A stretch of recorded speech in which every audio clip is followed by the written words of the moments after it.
Have you ever thought of making a 3D world, animating it, making it come alive, and then sharing it with your friends? Thanks to 3D creation programs, you can do just that. The popular one here is Google's SketchUp. However, there is another option. That other option is Blender. Now you could have both programs running on your computer and just transfer files between them as you need, but that can be a bit tedious.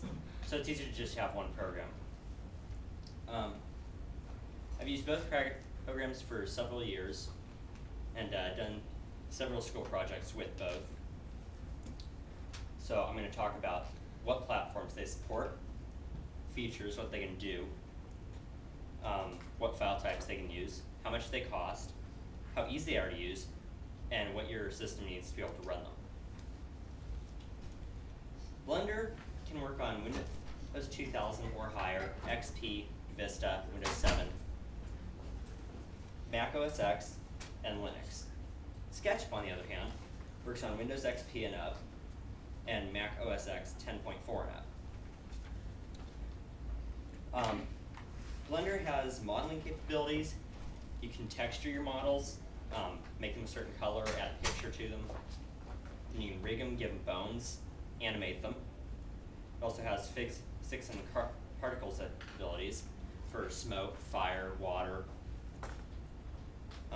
And it has in-sweep rendering capabilities, so you can take that file and make it a picture or a movie and share it with everybody else.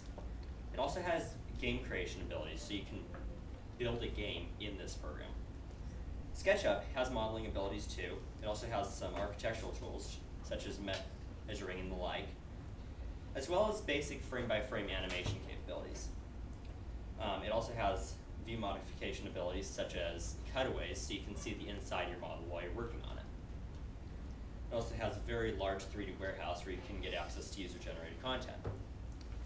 Blender supports 2D files such as JPEGs and portable network graphics, or PNGs. It also supports AVIs, or audio-video interleave movies.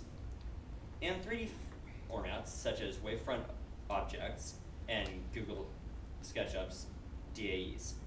SketchUp supports 2D files such as JPEGs as well, and 3D files such as its own DAEs, Google Earth's KMZs, and wavefront objects.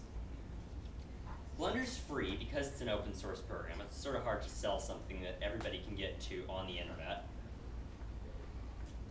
SketchUp costs $495. However, there is a free version with less features that we have. Blender's easy to use.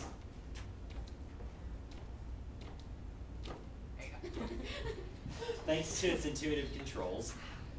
However, it is hard to learn thanks to a complicated and rather daunting to the beginner UI.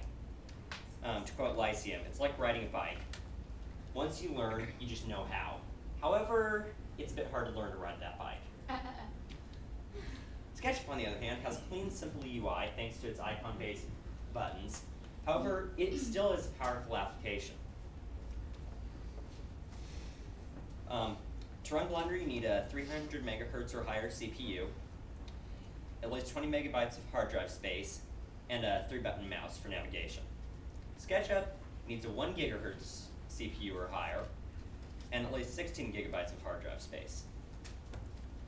Both work on Mill Creek laptops, so you can use either. Personally, I prefer Blender. Tried to keep that out of this as much as possible because of its features and extremely low price of free. Enjoy creating.